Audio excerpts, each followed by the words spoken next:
Hello everyone, a very happy morning to all of you who are watching this video. Myself Aman Singh, and we are studying about the 11th biology, the first chapter of the 11th biology, that is the living void. In that we had seen yesterday about the shape and the structure of the living being. First of all we had studied what is life, जिंदगी क्या होती है, किसके अंदर में life का meaning क्या है, ठीक है. फिर हम लोगों ने देखा था we had discussed about the characteristic of the life. कुछ कैरेक्टरिस्टिक हमने डिस्कस करी थी और कुछ कैरेक्टरिस्टिक बाकी थे जो कि आज हम लोग डिस्कस करेंगे, ठीक है. तो कुछ कैरेक्टरिस्टिक जो हमने डिस्कस कर लिया था वो क्या था कि शेप, जो लिविंग बीइंग है और जो लिविंग बीइंग है उनकी जो शेप है, जो स्ट्रक्चर है वो क्या होती है, दैट इज फिक्स्ड, ठीक है. उसमें बहुत नैरो रेंज में वेरिएशंस होती है. फिर दूसरी चीज हमने देखी थी ऑर्गेनाइजेशन. ऑर्गेनाइजेशन क्या होता है, जो सेल जो है वो मिलकर के टिश्यू बनता है, टिश्यू मिलकर के ऑर्गन, ऑर्गन मिलकर के ऑर्गन सिस्टम मिलकर के ऑर्गेनिज्म, ठीक है. तो ये एक ऑर्गेनाइजेशन होता है. इसीलिए हम लोग जो लिविंग बीइंग है उनको क्या बोलते हैं, organism, because they are in organized manner. फिर उसके बाद से फिर हमने ग्रोथ के बारे में डिस्कस करा था. ग्रोथ क्या होता है, सेल की नंबर में अगर इंक्रीज होगा या फिर ड्राइवेट अगर इंक्रीज होगा तो देयर विल बी ग्रोथ, ठीक है. इसके बारे में भी हमने डिस्कस कर लिया था. प्लांट में जो ग्रोथ है वो थ्रू आउट द लाइफ होती है और एनिमल्स में जो ग्रोथ है वो लिमिटेड होती है एक सर्टेन एज तक, ठीक है. So that we discuss yesterday. Metabolism भी हमने देख लिया था, जो sum total of biochemical reaction that are happening in our body, that is called as what, metabolism. जो भी बायोकेमिकल रिएक्शंस हमारे बॉडी में होते हैं उनको हम लोग क्या बोलते हैं, metabolism. It's sum total of biochemical reactions. फिर reproduction, it's a process of producing the new offsprings of the same kind. और ये दो तरह का होता है, असेक्सुअल एंड सेक्सुअल. असेक्सुअल में there is no fusion of gamete, there is in sexual there is a fusion of gamete. ये सारी चीजें हमने डिस्कस कर ली थी. फिर होम्योस्टेसिस भी हमने देखा था. होम्योस्टेसिस क्या था, व्हाट इज होम्योस्टेसिस, मतलब अपनी बॉडी की कंडीशंस को, अपनी बॉडी की इन्वायरमेंट को सेम मेंटेन करके रखने की प्रोसेस को हम लोगों ने क्या बोला था, होम्योस्टेसिस, ठीक है. तो कल हम लोगों ने इतनी सारी चीजें डिस्कस कर ली थी. आज हम लोग एक और डिफाइनिंग फीचर पढ़ने वाले लिविंग बीइंग के, इट इज कॉन्शियसनेस, ठीक है. तो एक तो डिफाइनिंग फीचर क्या होता है कि they are having the metabolism, उनके अंदर में बायोकेमिकल रिएक्शंस होते हैं जो भी लिविंग बीइंग है. दूसरी डिफाइनिंग फीचर क्या है, कॉन्शियसनेस, ठीक है. तो कॉन्शियसनेस को अपन अभी डिस्कस करेंगे, ठीक है. तो कॉन्शियसनेस की डेफिनेशन क्या है, it is awareness of surrounding and response to external stimuli, ठीक है. जो सराउंडिंग में क्या क्या चीजें हो रही है उसके लिए जो अवेयरनेस होती है और उसके टुवर्ड्स जो रिस्पॉन्स होती है उसको हम लोग क्या बोलते हैं, that is called as consciousness, ठीक है. ये जो भी लिविंग बीइंग है उनकी फीचर है कि they are very much conscious. Stimulis are perceived by sense organs and can be physical, chemical and biochemical, ठीक है. स्टिमुली क्या होता है, सपोज करो किसी ने किसी को पिन पॉज करा तो वो क्या एक तरह का स्टिमुली है, ठीक है. तो जो भी चीजें हमारे सेंस ऑर्गन पे इनोवेट की जाती है वो क्या है, दैट इज स्टिमुली, ठीक है. और उसके टुवर्ड्स क्या होता है, रिस्पॉन्स होते हैं, ठीक है. रिस्पॉन्स जो है वो स्टिमुली कैसा भी हो सकता है, फिजिकल स्टिमुली हो सकता है. सपोज करो किसी ने किसी को गर्म चीज जो है वो सटा दिया तो that is what, a physical stimuli. Chemical stimuli, अगर आपने कोई ज्यादा मसाले वाली सब्जी खा ली तो उससे आपके पेट में जो है वो एसिडिटी बन गई, सो this is what, this is chemical stimuli. Biochemical stimuli मतलब कि आपका कोई ऑर्गन है उसने बहुत ज्यादा एंजाइम प्रोड्यूस करना स्टार्ट कर दिया तो वो क्या है, बायोकेमिकल स्टिमुली है, ठीक है. तो स्टिमुली बहुत सारे तरह की है, फिजिकल, केमिकल एंड बायोकेमिकल, ठीक है. फिर उसके बाद से विजुअल चेंजेस और reaction which organism produce as a result of applied stimuli is called as response, ठीक है. तो जो भी ऑर्गेनिज्म एक स्टिमुली के टुवर्ड्स जो रिस्पॉन्सेस लेता है, एक स्टिमुली के टुवर्ड्स जो स्टेप लेता है उसको अपन क्या बोलते हैं, रिस्पॉन्स, ठीक है. तो जो एक्शन होगी वो क्या है, स्टिमुली है, और जो उसके अपोजिट में रिएक्शन होगी वो क्या है, रिस्पॉन्स है, ठीक है. फिर plant do not have sophisticated sense organs. Plant response to external factors like light, temperature, moisture, pollutants, touch etcetera, ठीक है. प्लांट के पास कोई स्पेशल सेंस ऑर्गन्स नहीं होते हैं, but in spite of that plant जो है वो वेरियस जो इन्वायरमेंटल फैक्टर्स हैं उनके खिलाफ वो वर्क करता है.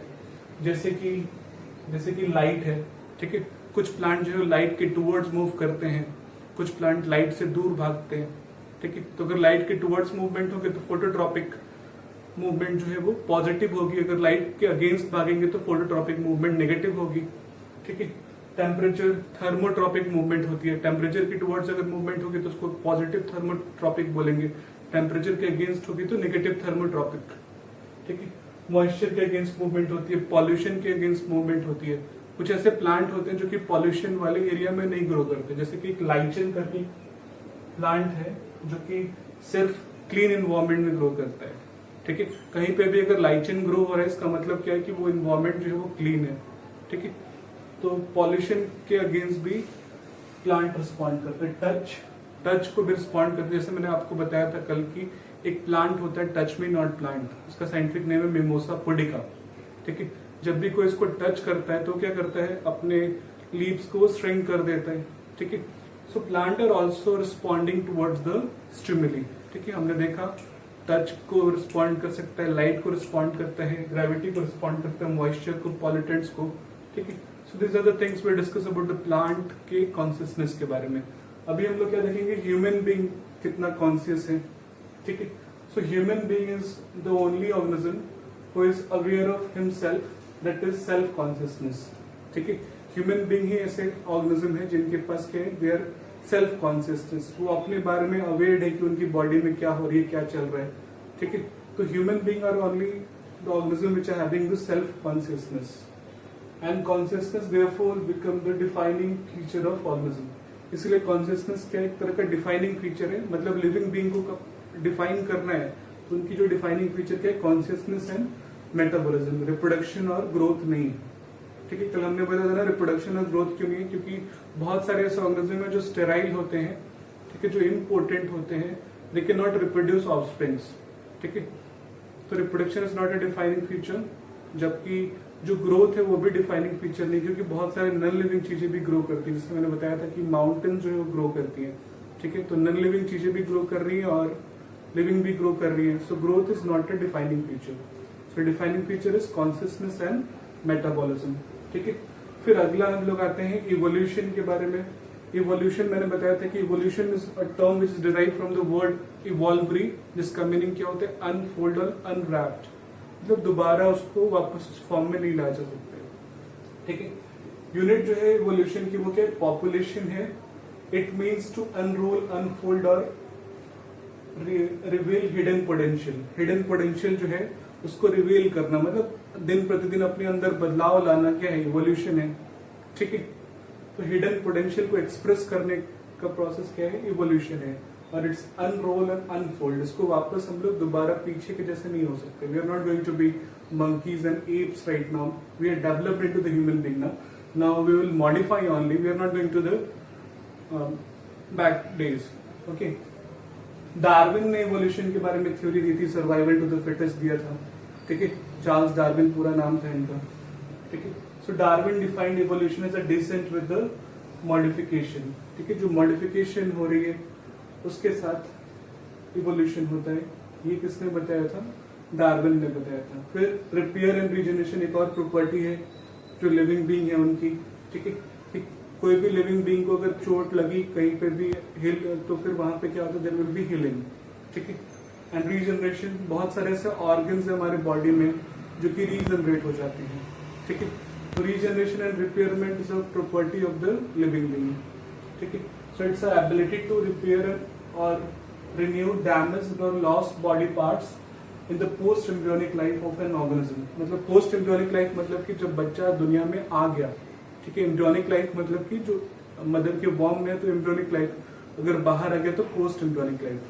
तो पोस्ट एम्ब्रियोनिक लाइफ के अंदर में जो भी एबिलिटी है इंडिविजुअल की कि वो अपने जो भी ऑर्गन्स हैं, जो भी टिश्यूज हैं, जो भी सेल्स हैं, उनमें कहीं पे रप्चरिंग हुई, कहीं पे चोट लगी, वाउंड बना, तो वो हिल अप कर लेता है। So there is a property of living being, that is repairment and regeneration. All living big organism heal their wounds or repair the damaged part. ठीक है, सारे ऑर्गेनिज्म के अंदर में ये प्रॉपर्टी होती है कि जो भी उसके डैमेज पार्ट हैं और जहां पे भी उनको वाउंड है उसको वो हील कर देते हैं। ठीक है, तो अभी इतना रखते हैं, फिर नेक्स्ट अभी पढ़ते हैं।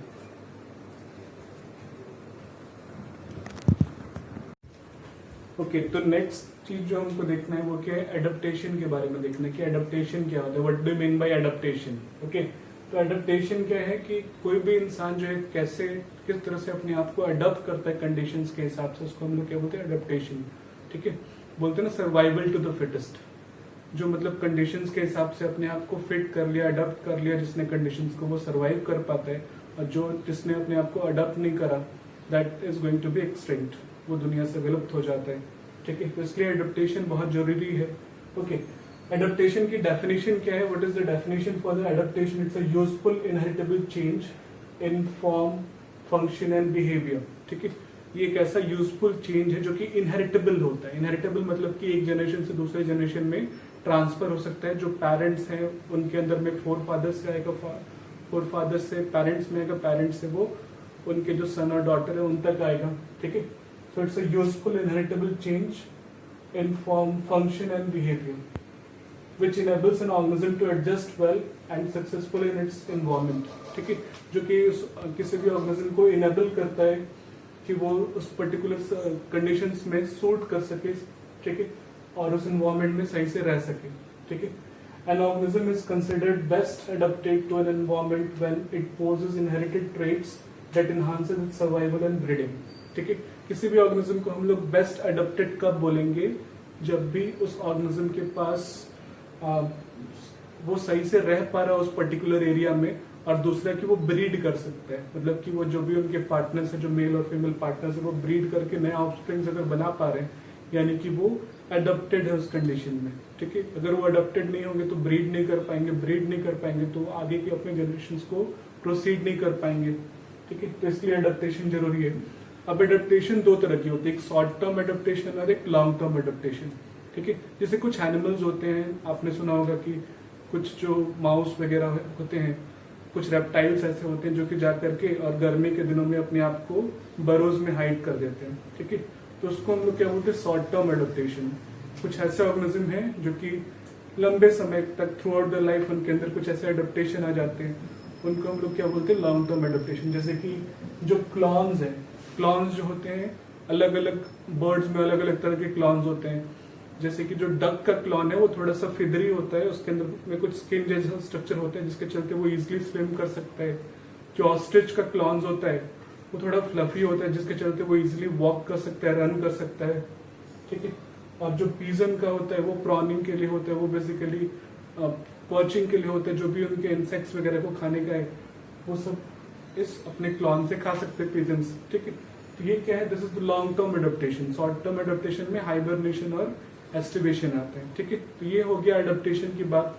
तो उसके बाद हम लोग क्या देखेंगे? एजिंग क्या होती है। एजिंग का मतलब क्या होता है? प्रोग्रेसिव डिक्लाइन और deterioration in the structure and function of an organism.